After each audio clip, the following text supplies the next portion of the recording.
Woolaloo. Woolaloo. Gold, please. First aid. Second aid. Food, please. Ah, he rushed me. Start the game already.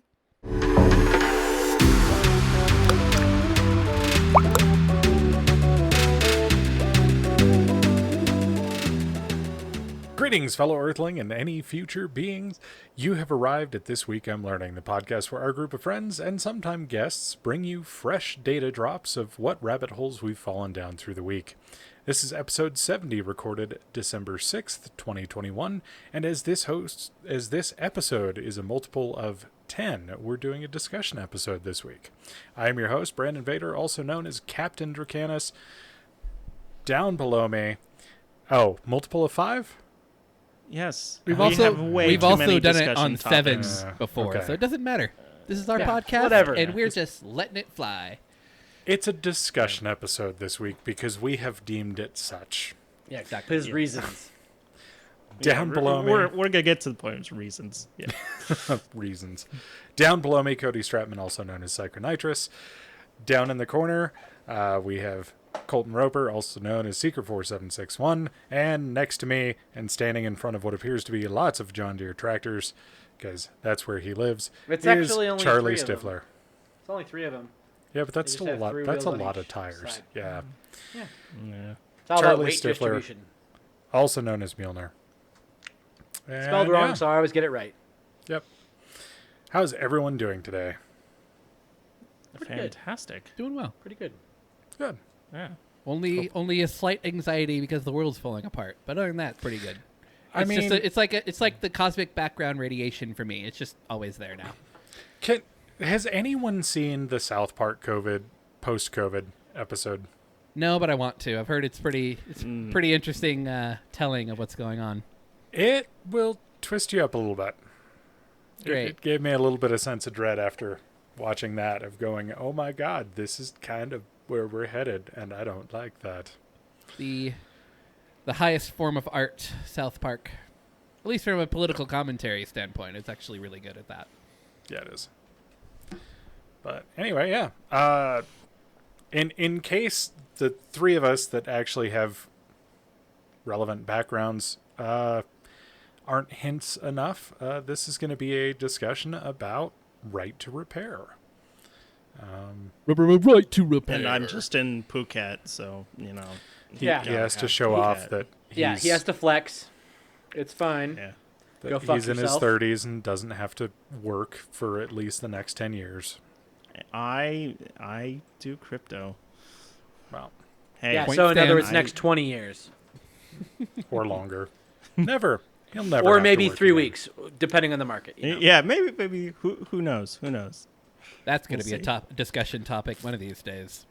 It will be. It's going to be a hotly debated one, I See, think. too many topics. Too many Yeah. things going on in I the still world. say the next topic has to be Star Citizen. After I this. agree. Either next I topic or end of the year discussion. I don't know yet. Yeah. We'll figure that Yeah. out. Okay, We'll we'll figure figure it that out. So, anyway, who would like to actually introduce this topic? Right. Well, To technically. repair. All right, fine. Go ahead. Go ahead. Well, I introduced this topic a couple episodes ago, at least on the podcast context of introducing the topic. How France has a requirement of its companies that sell products in their country that could conceivably fall under the category of right to repair. So dishwashers, washing machines, cell phones, tractors, and other items, electronics, have to have a repairability score out of 10. That is actually out of 100, because France has to do things complicated.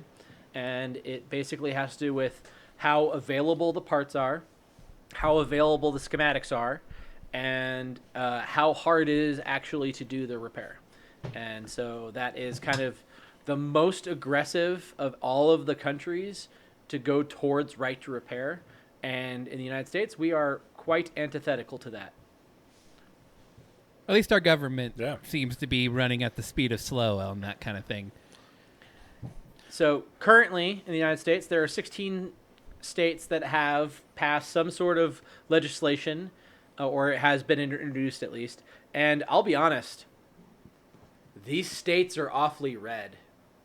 And they seem New to York, be. They New seem York to be and Pennsylvania, really. New Hampshire, Vermont was not very surprised about those. Yeah. But the Virginia, Kentucky, Tennessee, Illinois. In case you don't know your U.S. geography, Wisconsin, right? It's not Wisconsin. Yeah, It's Minnesota. No. That was the punchline of the joke, Colton. Oh, I mean, good one, Charlie. Yeah, Kansas, Nebraska, Wyoming, Iowa, Missouri, Illinois. Yeah, I was not expecting those states, especially with the John Deere issue of tractors not being able to be repaired because of stupid reasons, which Cody and Colton I are think very that's kind, and they're going to be providing some devil's advocate, not the entire episode, but they are going to be talking the finer points of the against the right to repair. Yeah, there's a reason this is a fight, and I would argue most of us, at least in general, believe in the right to repair. I mean, Yes. that's So pretty- let's define that. So basically, it's the ability for consumers to get parts, and again, this is something that Charlie talked about before, to actually be able to have a dealer, any dealer, or any repair person who just be able to actually repair that, and for that repair person to be able to get schematics, to be able to get tools, to actually repair these devices. and this is without sending it to a quote authorized Licensed repair dealer, person. Yeah. yeah, and which another basically is a clarifying- monopoly. Yeah, and a clarifying point of that, it has to be economically feasible as well. It can't be prohibitively expensive to, at least that's what the belief is. It shouldn't be prohibitively expensive to get the parts, to get the schematics, get the tools, so on and so forth. That's a very important part of this whole thing. But yeah, fix your own shit. However, you've paid for it, you should be able to fix it. That is what the concept of right to repair is. And ultimately, one of the other key components is who owns the device once you purchase it. The thought of intellectual property, as far as the manufacturer is concerned, should end at the point of sale, to a certain degree. And when it comes to hardware, the moment a device is commercially available to the consumer for purchase, every single one of their competitors are going to lawfully purchase one of those devices and take it apart. So there is nothing that on a consumer level is going to be done that hasn't already, no more damage is going to be done that hasn't already been done by their competitors, by people who have the technical know-how to figure it out without the schematics provided by the manufacturer. Yeah, and the key word you used there Backwards was engineering. yeah, definitely hardware. It's quite an easy argument to make. If you purchase a thing, you own it. It's in your hand. You've paid money for it. You own it. It's there. Where the modern argument issue slightly with right to repair, and this is kind of where these companies are kind of getting wishy-washy again, is the software of it, which. Again, it's definitely a modern problem. In the last 15 years, it's kind of why this right to repair has the duplication of hardware is a lot more difficult than the duplication of software. exactly. for these Because things, I too. mean this concept of right to repair in terms of a fight isn't even really a new thing. This is just the modern iteration of it. I mean, you can go back to the 80s with cars and specifically the OBD port. That was a big fight that manufacturers were trying to actually close that port off, which is it's the same concept, right to repair. OBD port, Brandon, you might be able to find this better.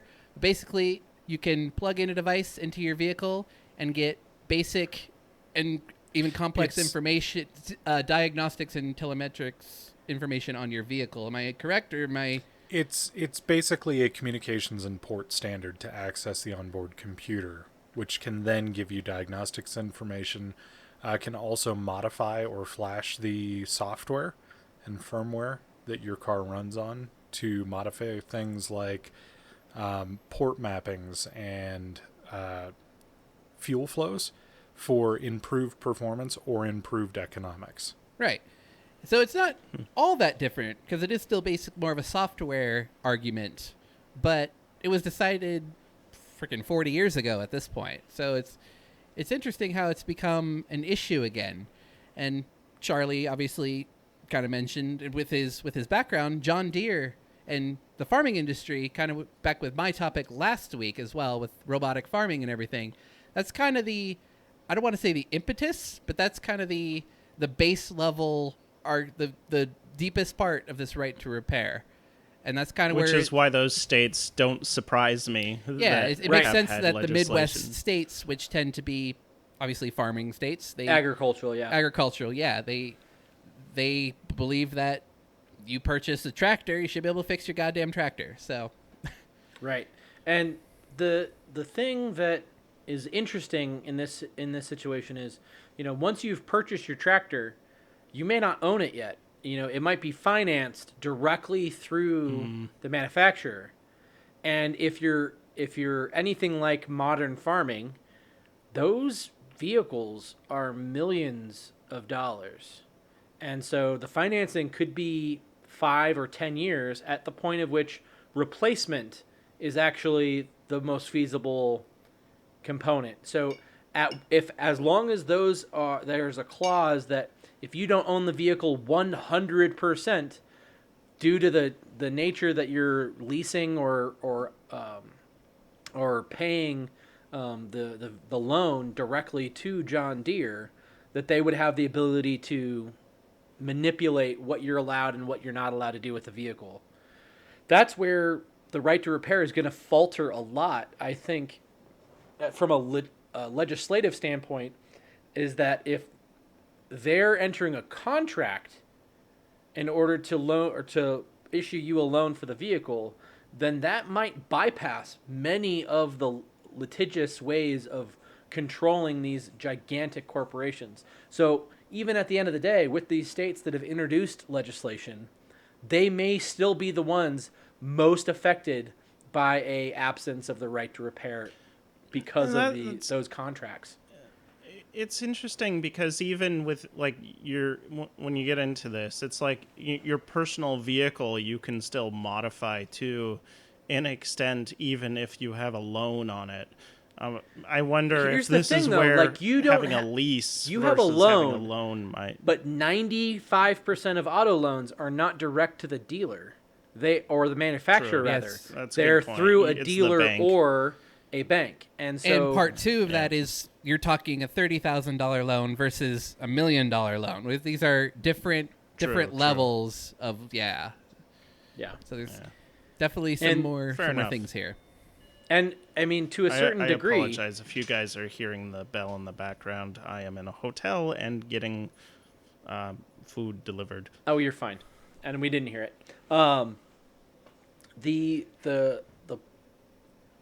The real question though is 100 years ago, more or less, when the car was starting to become commercially available, who had the ability to repair a car? And everyone, and parts were, the whole concept of the assembly line was uniform interchangeable parts. And the scale of those pieces and parts were such that it was relatively easy without fine dexterity to be able to do those things. And, for the technology side where Colton's picture is involved, it takes dexterity to be able to do these repairs without grotesque damage.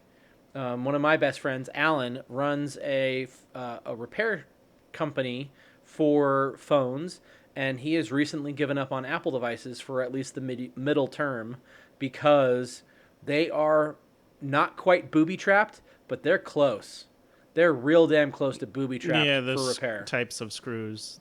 Types of screws, how the adhesives, how software ties specific hardware parts together in terms for security reasons, so on and so forth. I actually found roughly 6 arguments against right to repair, and Charlie, you kind of touched on one of the arguments, is efficiency.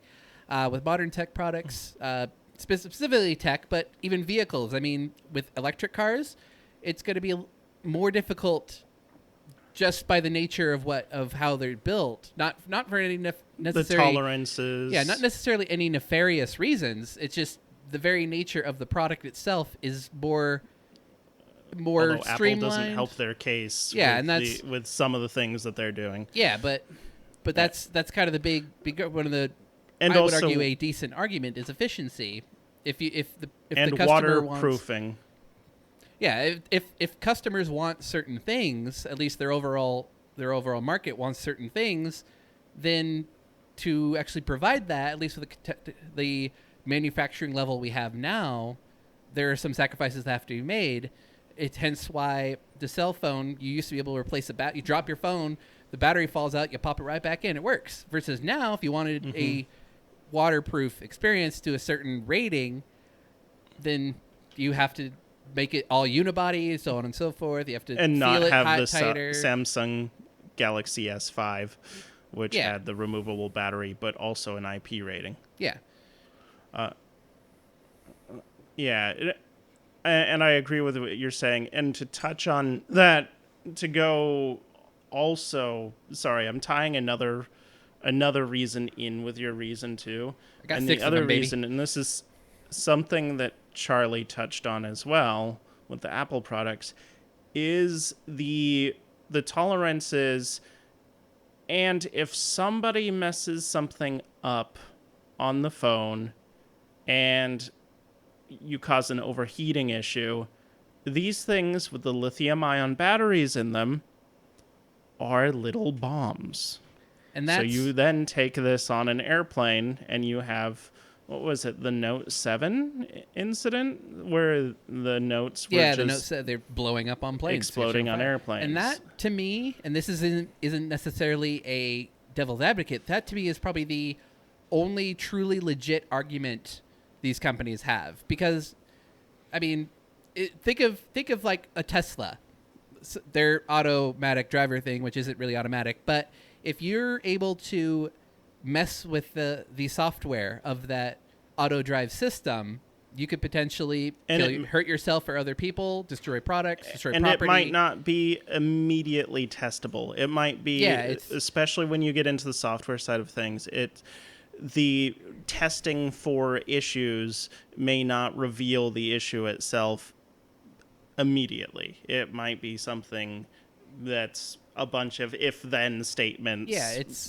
Down the road. Especially when if you are messing with the source code, and you still have to test it, make sure it works, but you're testing it in a, most likely if you're an individual, you're testing it in a real world situation that can't get all the data correctly. There's a million reasons why that's not necessarily the best thing for a Joe Blow to be able to have access to. I can understand safety is actually the only legitimate argument in all of this.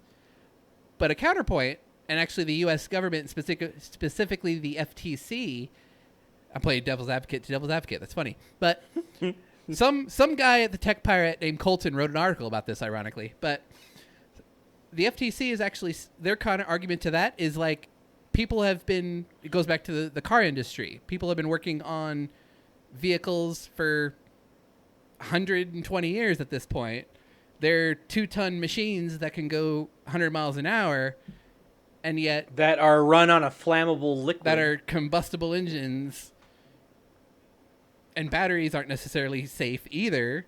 So it's like, come on, people. There's obviously some, you're coming from what's the term?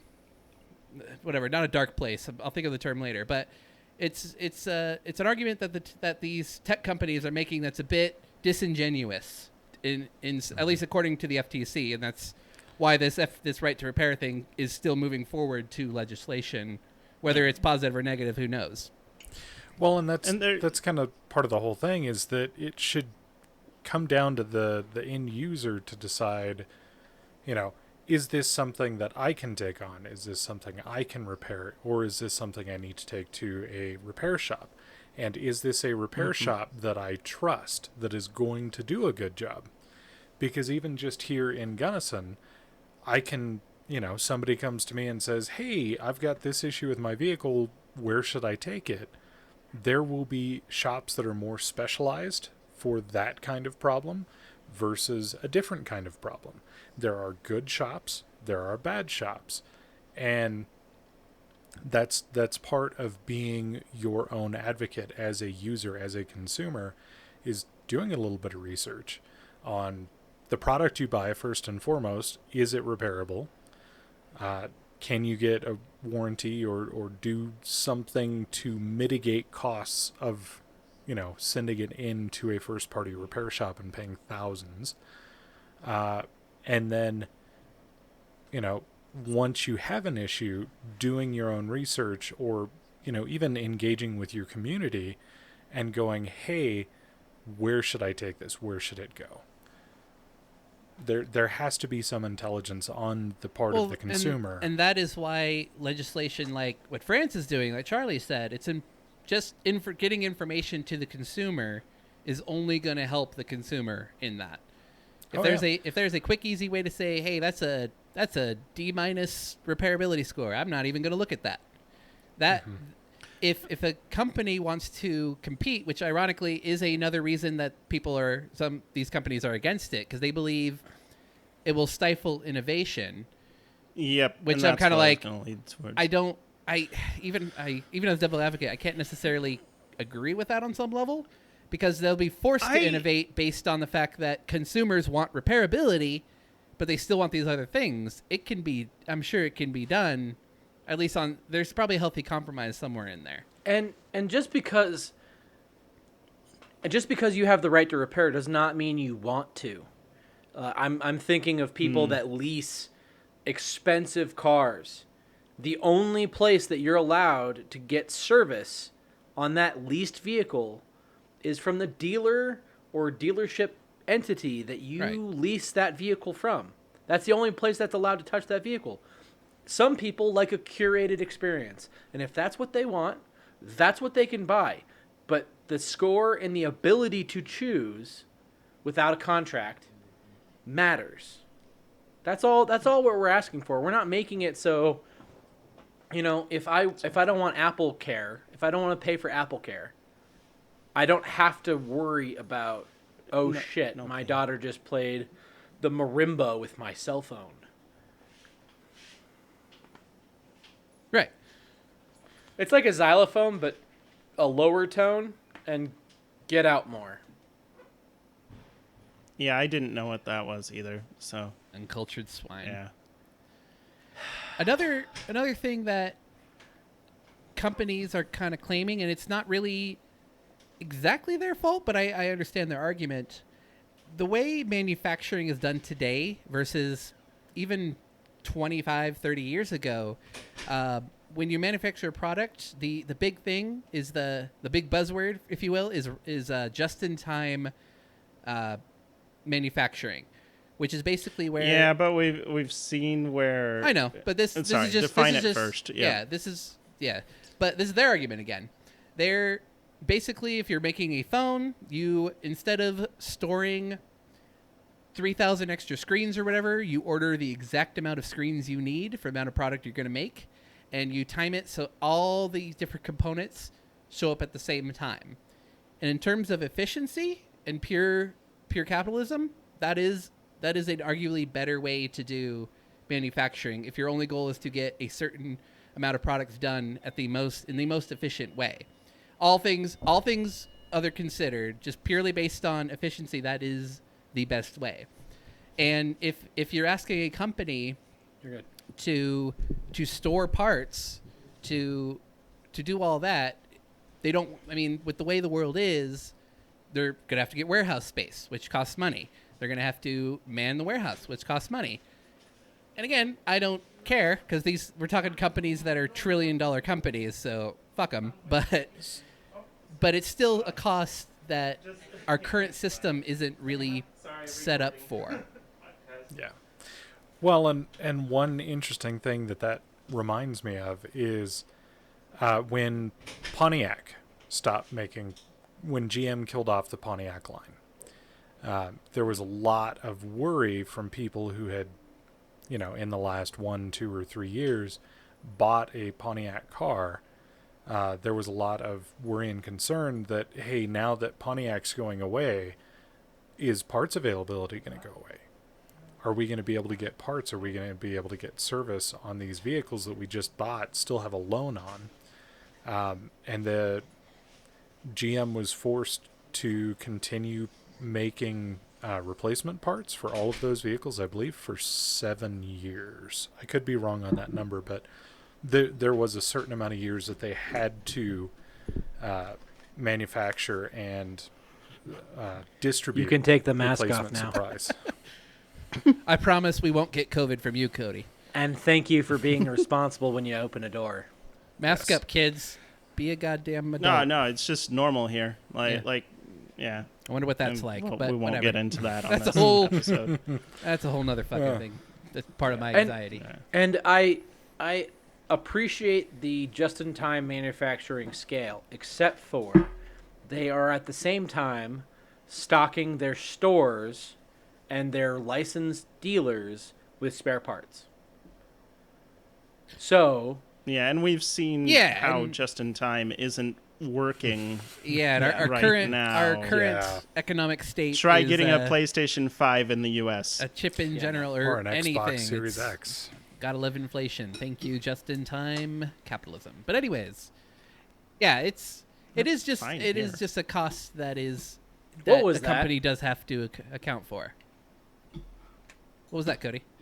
no, Brandon just Oh, flashed a oh. laser. Sorry.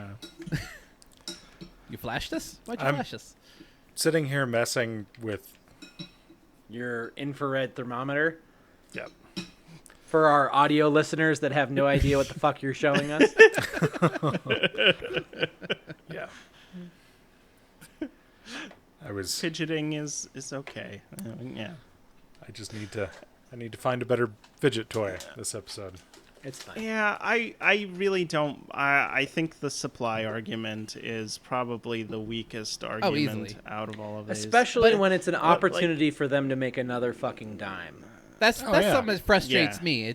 It's not like they're giving it. We're asking them to give away the parts for fucking free. Like, we'll pay for them, and you can even make a profit on them. Just don't gouge the customer. That is Right. that is anti-consumerism. Oh, no one likes that except for obviously the big boys. But Now, I understand that if you, like my iPhone, it cost X number of dollars. If I wanted to buy every single component, every piece and part, and build an iPhone from scratch, that should cost more. That should absolutely cost more because of packaging for individualized parts and the shipping and distribution of individualized parts. I get that. But it shouldn't be 200% of the cost of the phone. No. It really shouldn't. And I understand that, Yeah, and that's the why they should leave it manufacturing open cost for and the sales competitors. cost are different things. But Yeah, and here's how you solve that problem immediately. Any spare parts should be able to be produced by, it should be open so you can have other people produce those spare parts. I would say yes, except proprietary things like the Retina display. That the first iPhone that had a Retina display. That's a good point. The only person that could make that in the world was Steve Jobs' Apple. And I get that. I understand that. But there should be a time limit. Like drugs in the United States go generic after 7 years. After 7 years, you have to release all drug information on the manufacturing and safe manufacturing of that medication. That's a law. So Tylenol is a name brand. Tylenol owned acetaminophen for 7 years. After that, anyone and their mom can make a drug that contains or is primarily acetaminophen. That's the exact same thing we're asking for parts. If you want a proprietary period, cool. 6 months? Yeah. A year? I'll give you a year. But after a year, I would say that the it life needs to cycle of your device. Well, so give them one life cycle. if you give them one life cycle, I will never buy a spare part for this iPhone 12. The 12S Pro or whatever the fuck it is. I would never be able to buy a spare part for it that's not made by Apple, because who is other than Cody, and certainly not Brandon, is going to own their phone for more than 2 years or 3 years in the building curve of phones? Because Moore's Law may not happen on the computer scale right now, but Moore's Law is sure as shit happening on the iPhone scale or the phone scale. Yeah. I would say 2 years. Because by then, your people who have, like me, if you are not been like, haha, new phone. I would go even clearer and based on a use by use case. If a company is not actively promoting a certain product, for example, the Apple is not promoting the iPhone 11 anymore. In my opinion, they're maybe like iPhone 10. We'll go back even a little bit further. They're not actively promoting it.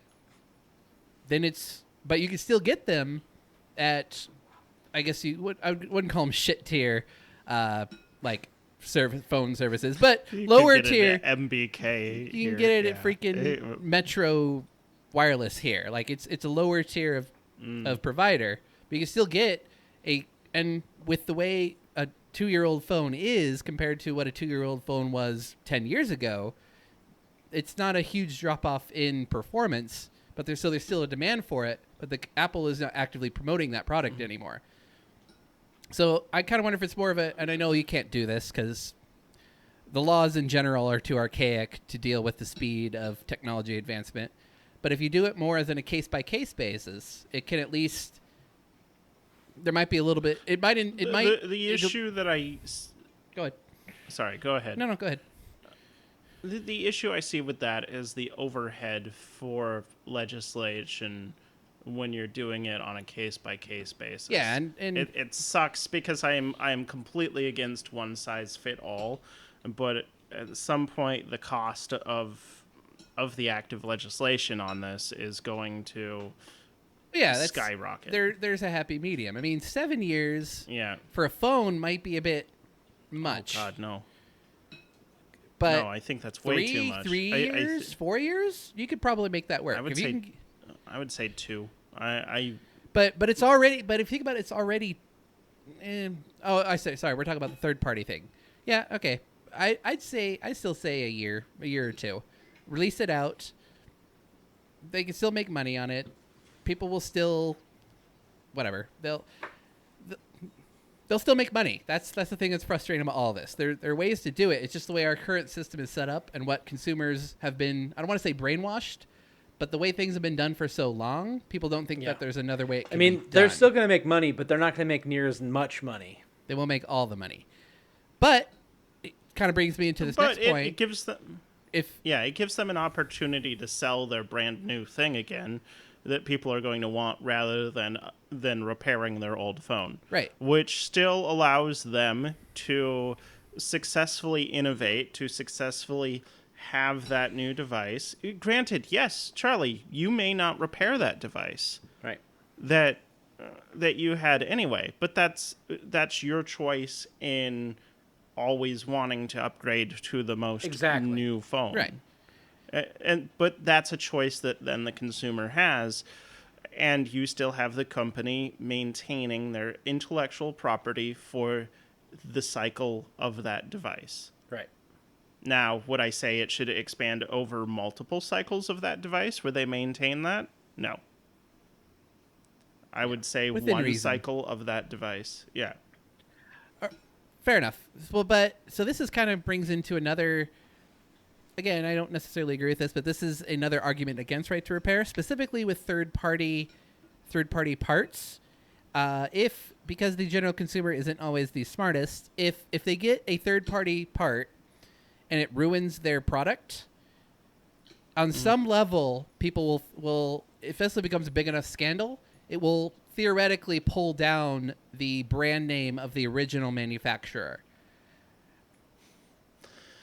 This is an argument. This is an argument they're saying, and I kind of agree with it on some. I can understand where they're coming from because brand is everything at that level. If I put a new starter in my truck, and that starter causes my car to burn to the ground, I'm not going to blame Toyota. I'm going to blame the OEM part. This is a stupid either a stupid or vastly uninformed consumer argument that I don't agree with, because I don't like these arguments that predicate basically the stupidity of the consumer as being as we can't innovate because people are stupid. It's not innovation at that point. It's argument. Purely right. It's you're tying in some ways. If you're Apple and your cycle's done, you release it to third parties, they make a third party part and whatever, and all of a sudden these phones start to blow up. Even if the general idea is it's those third party parts, but it's still an Apple iPhone that blew up. Right, that's going to be the headline. Yes, but by definition, they are involved in the scandal, even if it's not necessarily. Yeah, they are. Even if the individualized third-party part is safe, and the individualized iPhone is safe, the trinitrate and the toluene being put together makes them dynamite. Then it's not. Then that's the association is not safe. The lethal part. Right. Yeah, because the third-party part is not safe at that point because the third-party part's function is to be in that device. Right. Now then you think about it like this. If there is an inquiry, say another Note 7 thing happens with the S22 with their new chip that they're going to put into it, and they've released they've released for third party at the very even if that it's not their fault, they still have to prove it wasn't their fault. They're still and then that device could be banned from so they won't sell their initial, they won't be able to sell their quote unquote genuine parts. Again, this is a very specific what if scenario, but it is it is something that needs to be considered. And like I said, even if it is proven that the third party part caused the issue, the fact that the scandal involved the original manufacturer at all, they have to now clear their name, which means they're going to get investigated. Which means if it's a big enough scandal here, and yes, people might realize, it was just the fucking doohickey that they plugged in afterwards, but it might be a 2-year process to prove it wasn't. Think of airplanes. Think of what happened with the freaking I got it. There's so much news. Or no, the 737 the 737 MAX. Even granted, it was their fault, but they still and that's kind of a bad example. But at the same time, it took so long to figure out what the specific problem was, and they spent a year on the ground. That's a poor example because that's mismanagement from Boeing regarding but it's MCAS the same and a bunch of. But the point is, when you're involved in a scandal that's big, I mean, the Note 7 scandal was big. It wasn't obviously 737 big. What I would say is this is where I buy the argument is when you have. Basically the device, the issue becomes so bad that the device gets banned, which would cause sales to plummet because who wants a Note 7 if you can't fly with a Note 7? Cody? Or why would you get a Note 8 if the Note 7 fucking explodes? So it's I still think it's bullshit because as I agree with you, Cody, people aren't as stupid as that. Like, honestly, if it's shiny and new, people will buy it.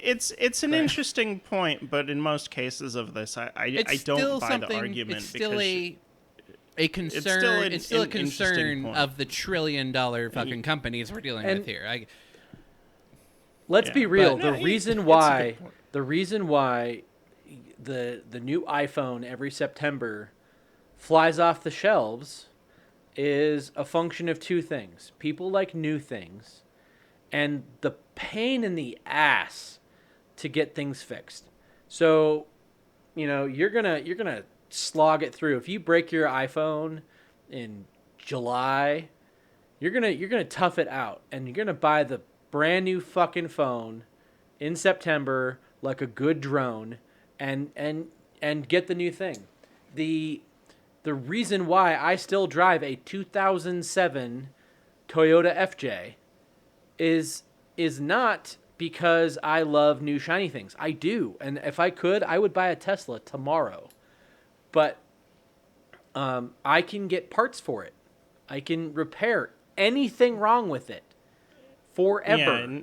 As long as parts remain available, reliable. I could continue driving that gas guzzler, beautiful truck with lights and sirens. I absolutely love that thing. So that actually makes me think of an interesting idea.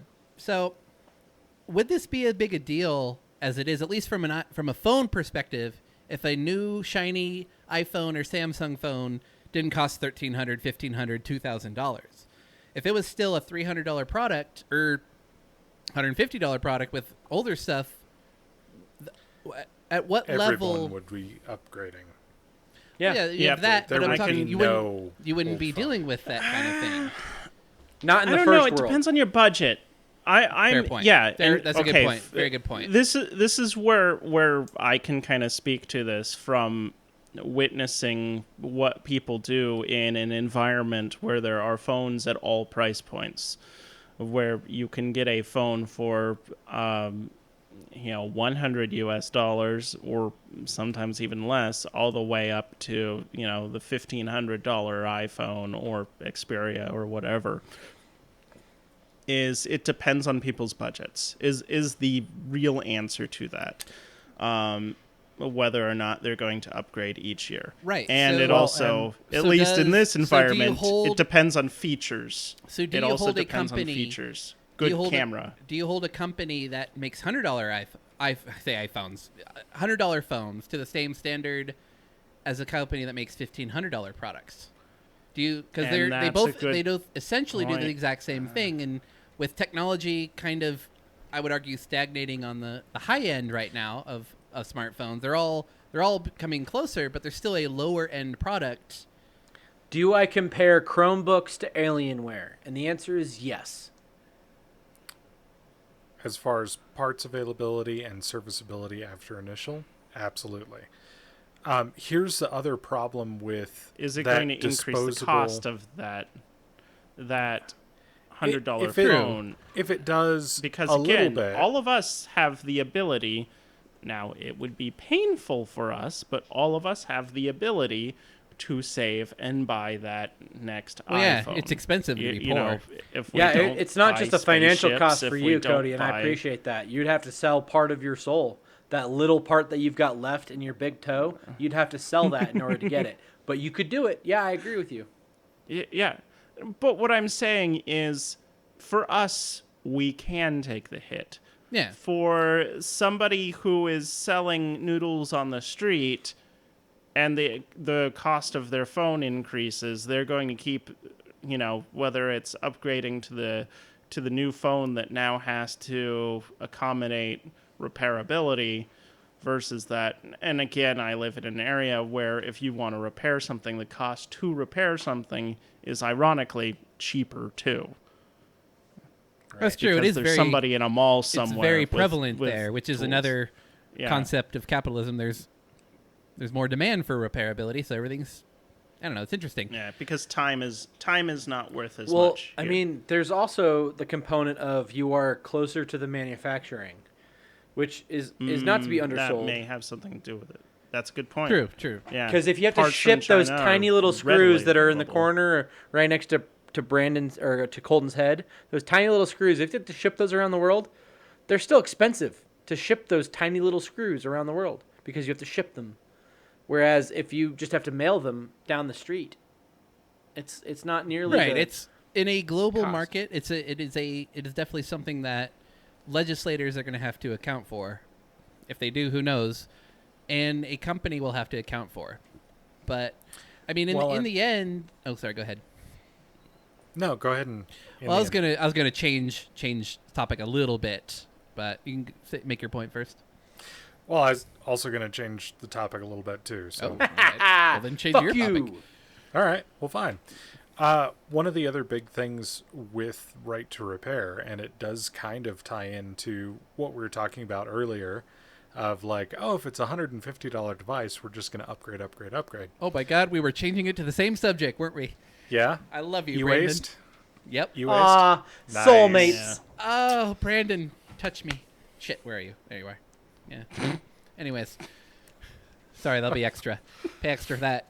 All 7 listeners.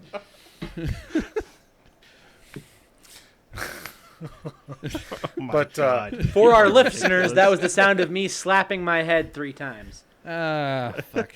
It's a good thing we don't like each other. Anyways.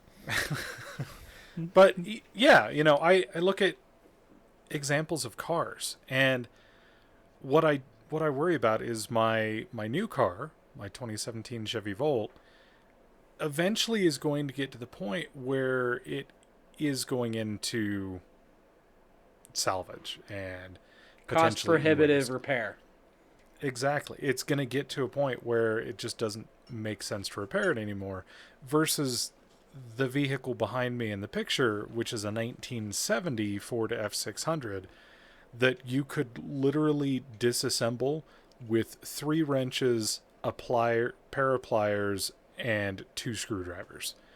Like, everything on that vehicle was taken care of with tools that you could put into a shoebox size toolbox.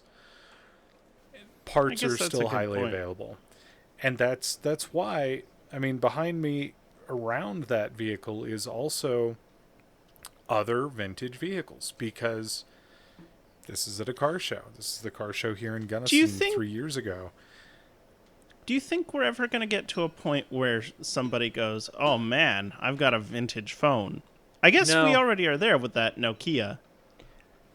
Even that's no. It's a spiritual successor, but it's not the It's exact more- same phone. It's not like people we are going love out. our phones, we love our technology, but they're not transformative necessarily in the sense of like a vehicle does, I would Have say. you- Have you ever seen your phone in your dreams? When you dream at night, have you ever seen and used your smartphone? No. No, I haven't. You motherfucker. That's How are you weird. doing that? Yeah. I've never thought about that. Okay. I'm so- guessing you have, because you're you. Well, Yes. I mean, there's that. The other thing about the vehicle phone comparison is we haven't changed the fundamental structure of our roads. We haven't changed the size of our lanes in the time that we've created cars more than about 6 inches or maybe a foot in some places. Yeah, the laws are still basically the same. Right. We haven't changed the fuel that the vehicles run on. We haven't needed to change the infrastructure to accommodate the new vehicles. If we suddenly said, oh, you know what? We're going to a 3-axle, 2 in front, 1 in back, so you need 1.5 lanes to drive. You're not going to drive that truck anymore. Or more aptly, if we went from the 2 wheels to everything has to be motorcycles, you have to be that size now. You won't fit in the infrastructure. The phone does not fit that model because of the minutia of the infrastructure, the network brand, the programming in the phone. A phone will changes always be too this much. size. Yeah. But Interesting. Yeah, That that's said, a good point. That this is going to live in a museum forever. I guarantee it. It is this device, the Apple iPhone, fundamentally changed the playground that we all live in now. I 100% agree. That is going to be that passion, that 67 Chevy that's going to live in a car museum somewhere. That's going to be the equivalent of the Model T or like the Cotton Gin or like that Right. the product that completely changed society in some way, Right. That whether just economically, changed the culturally, direction. socially. But you're right, Brandon. It's not going to be something where I have a 35-year-old phone and I'm happy about it. It's not going to be that thing. And I don't think we're going to get there. I don't think at any point in our lifetimes that we're going to reach a plateau in technology that you could just get by with the same device for 20 years. like you could a car, because until we've got implants that self-upgrade, that I've got my little temporal scanner and ooh, there's my HUD, and every year I can upgrade the firmware or God forbid some software or maybe some hardware. We're never going to say, okay, well, that's good enough and stop innovating. And that's the reason why the phone has to be replaced every 2, 4, 6 years, or in Brandon's case, 6.5 weeks. Hey. You've had, how many phones have you had this year? Just out of curiosity. This year, only 2. 3. How about work phones? That doesn't count. I'm actually gonna be with Brandon on that one. No, because you have to count the Duo that you had for like a week. Duo 2, excuse me. That counts. That fucking counts. Duo 1. Oh, Duo you're right. 1. You're right. So I had the Note 10, then the Duo 1. I returned the Duo 1, and then the Fold. And I guess that's it. It's still 3 in a Officially. year, Brandon. I've had one that I've had for my 4 iPad. years. Hey, by the way, how's that going? I've had love 3 it. phones That's this year too. right. Actually, I gotta say that I'm tied with Brandon this year. And for guess phones. what? I've had this phone for 18 months, and I still fucking love it. I don't Yeah, love still mine because anymore. I That's went- because it's old as fuck. But It still does everything I want it to do. I love this, and this is going to be until till it it dies, breaks. Okay. drive the wheels Yeah. off So of it. to kind of go against my point for a second, Cody, if you could have repaired and upgraded or aftermarket whatever your Razr phone, My Razr phone too. would you still have it? I think I. Yeah. And how old is that? I would actually.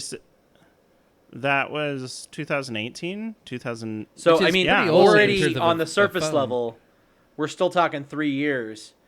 You double that Yeah. lifespan with aftermarket upgrades or appropriate update, you're going to come as close, dare I say, as possible to the. Oh, I can get by with a classic 67 Chevy. It's it's a little bit of a gas guzzler, but I can get to work just fine in it, and I look good doing it. That could happen. But you're not going to get to 7 years. You're not going to get to 10 years. Yeah. But, the technological waste component of the right to repair is huge. What Europe is really trying to push to prevent is tech in their landfills and the unnecessary planned obsolescence.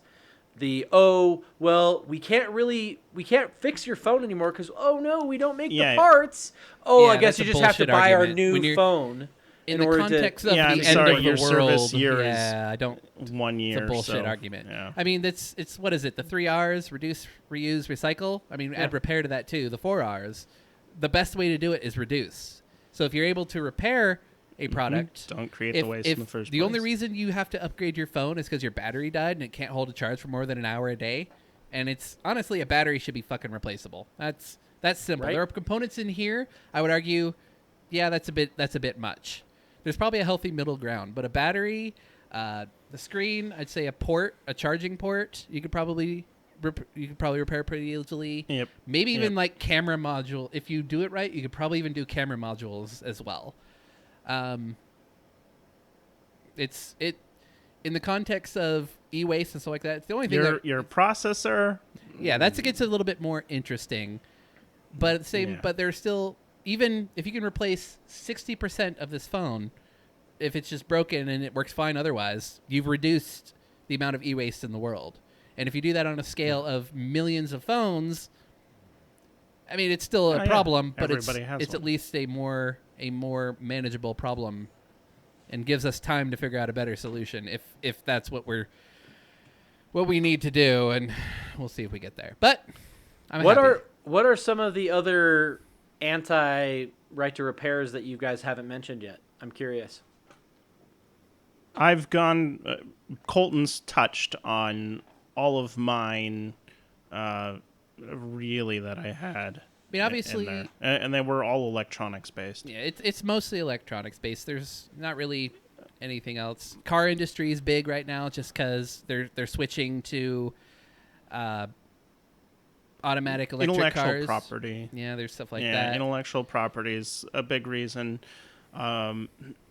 Intellectual property, innovation, like some of the things I kind of buy for the innovation arguments.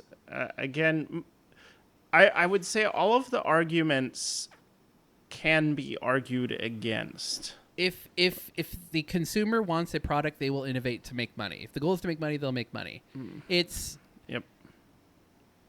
I think the big issue everyone has with it, partly the fact that it's a pain in the ass to repair, is there are companies, specifically the big ones, Apple, but all these companies are kind of doing something similar, John Deere as well. They're specifically putting blocks in order to make it more difficult. That's probably the big egregious bullshit that I can't even find a legitimate defense for. They claim security, like with Apple tying their chips to the fucking screen, and you're like, that's, if you have any knowledge of technology, like, your fucking screen doesn't need to be tied to your fucking chip that way. That's bullshit argument. Go fuck yourself. You're lying and you're trying to make money. Yeah. Right. And next we'll have laptops or, the PCs, Dell computers, where it's like, oh, you bought this monitor with this computer. I'm sorry, you can't buy a new monitor for your computer. Tying the glass cover in a way to the digitizer of cell phones is bullshit too. There's a way to do it that's actually not that expensive that they just don't want to do because it's pennies that they'd have to spend, and every penny needs to be got. You know what I mean? And it's stuff like that what this legislation hopefully will try to curb. And as people become more aware of it and realize, yeah, that is stupid. Like, I don't need a new phone every 3 years, but you've built it, so I have to get a new phone. Go fuck yourself. Let's make a law and make it legal to do that. And if you're in concept in the big picture of e-waste, in the big picture of consumer rights, I'd say that's a good thing. That hopefully this is one of those things happens. where, to me,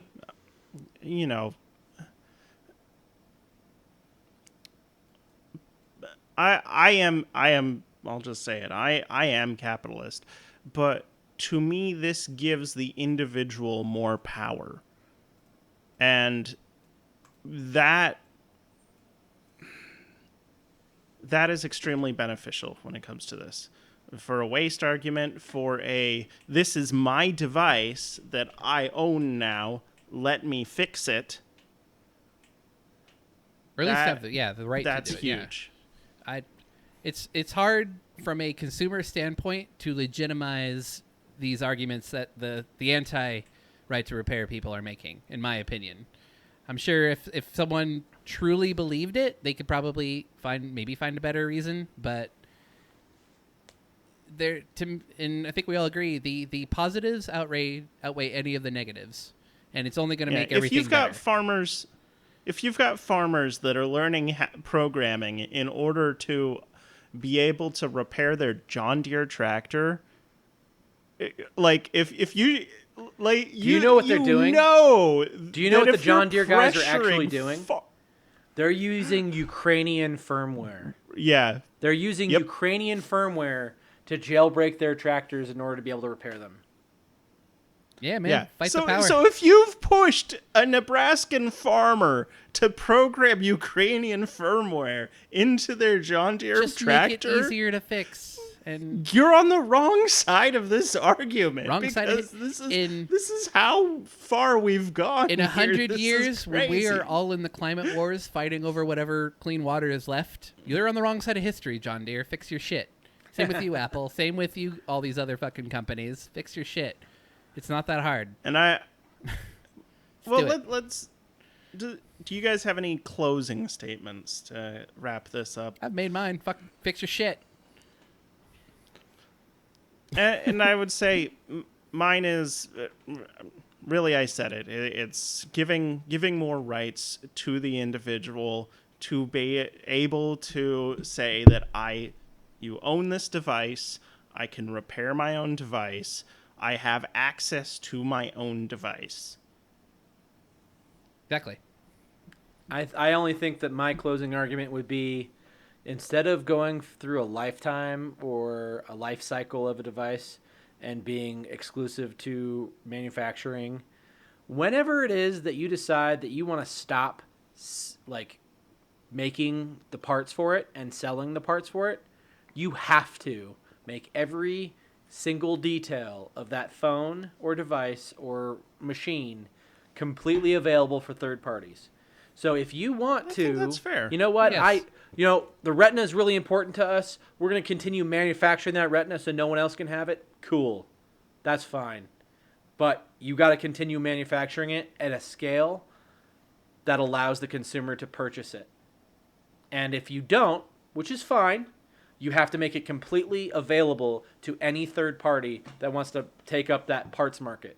Because the auto manufacturers are not making parts for a 67 Chevy anymore. Chevy does not make those parts. Third parties do. And that's where the market is. That's where we have to go.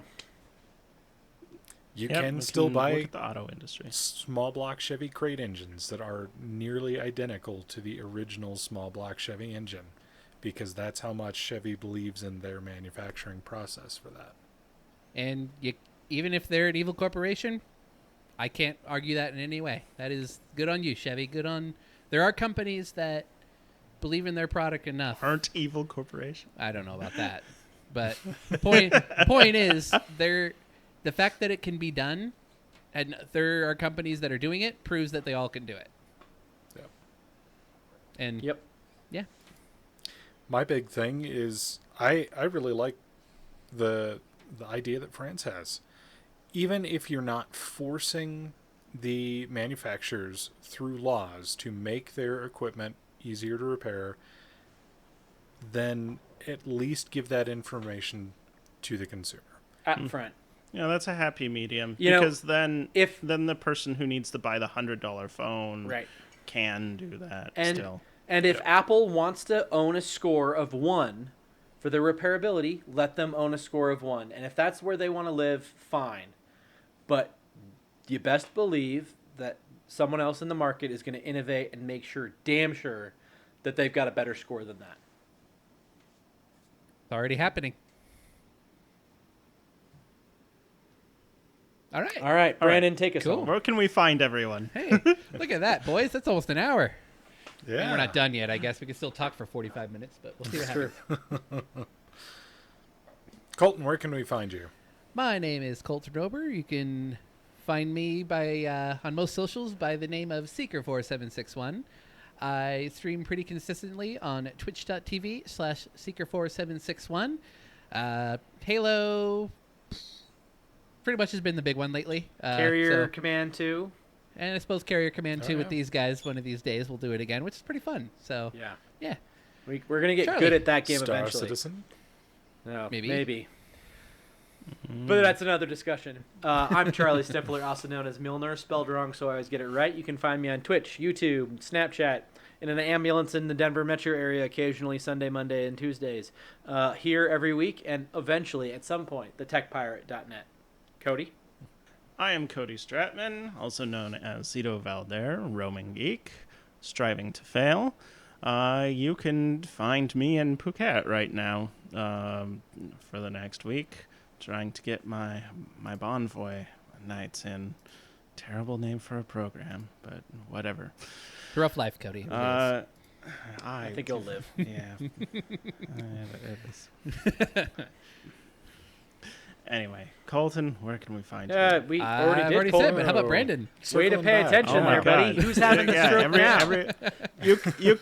You can also find me on Star Citizen too, Which because apparently is where he was that already game's thinking awesome. about. His mind's already in the Yes. verse, baby.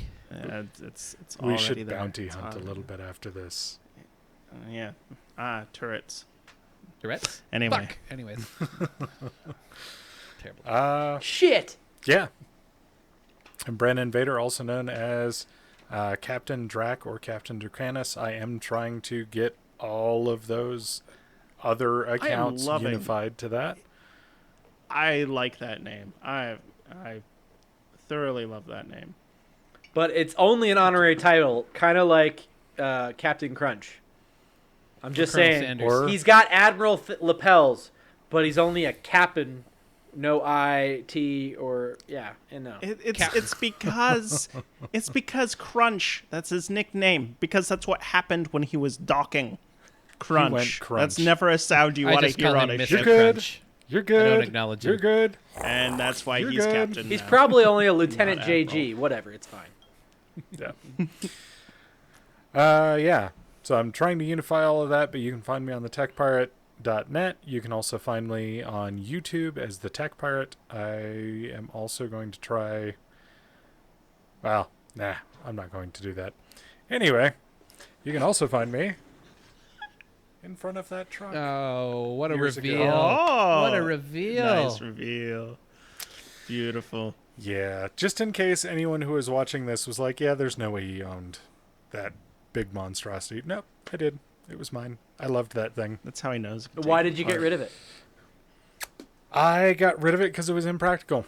And to get it to the point where it would have been practical for me, for what I wanted to do, would have taken more money than I had at that point. So I got rid of it and got a more sensible, fun vehicle, Fancy electric which was car. my... What a jump. No. So after that was, I think, partly during that too, I had a 76 K5 Blazer. And honestly, that Blazer is the thing that I really wish I wouldn't have sold. That Blazer was amazing. But neither here nor there. Thanks for joining us on this episode of This Week I'm Learning. You can find us wherever you listen to podcasts, as well as on YouTube at This Week I'm Learning. For your social media peeps out there, you can find us on Twitter at THIS12. If you'd like to contact us, you can, of course, send an email to 12@techpirate.net. See you all next week. Bye.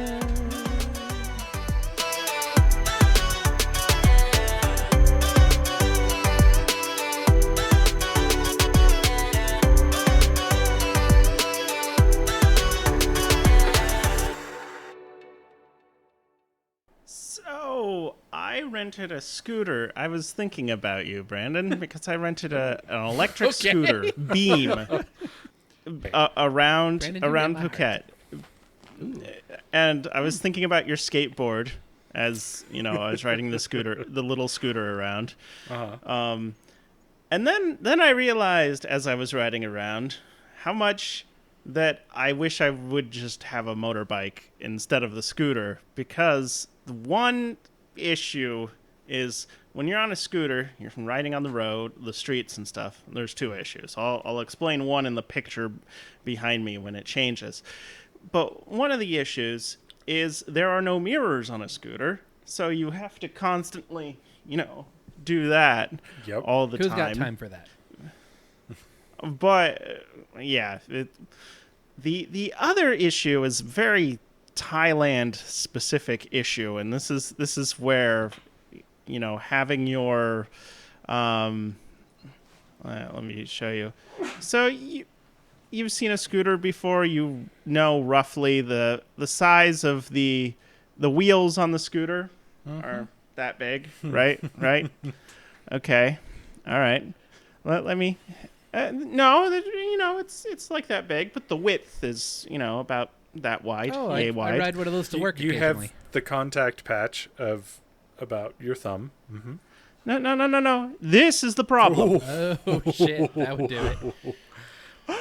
Yeah, so some of the roads have these grates it's a thick that, grape. I'm trying to stay on the side of the road because of the way that you drive in Thailand. I'm trying to stay towards the left side of the road, as much as possible. Well, these grates happen to be there, and I'm like, as I'm driving, I'm going, oh crap, I need to then swerve to avoid, locking the front wheel and doing one of those. Catapult. So, then you've got to yeah. So it's interesting with the scooters. But yeah, it made me think of you and your skateboard and how feasible it would be to ride one of those around here. And I'm not sure, Brandon. I think if you got really good at it, yes. If you were really comfortable in the environment, Or some really thick tires, like wide tires. yeah. I don't think it would wide matter with a grate like that. tires. You'd catch no matter what. Like how Nah, with wider could ones, double I up. think you'd be fine. You could ride a motorcycle over that grate and you'd catch that wheel. No, No. motorcycle would be perfectly fine. The grate depends on which. If is you're going long is way, yeah. almost exactly the wheel size, like that wheel, and that wheel is about, I'd say, that big and it's really that width that gets you. Because I didn't have any problems when the grates were perpendicular to the direction of travel. It was only when they were parallel to the direction of travel that they freaked me the hell out. I don't understand. You're a pansy. Drive faster. Jump it. Come here, No. drive here, and Drive sit. fast, don't Jump be it, afraid. You are Motherfucker. being safe. You are being safe. Thank you.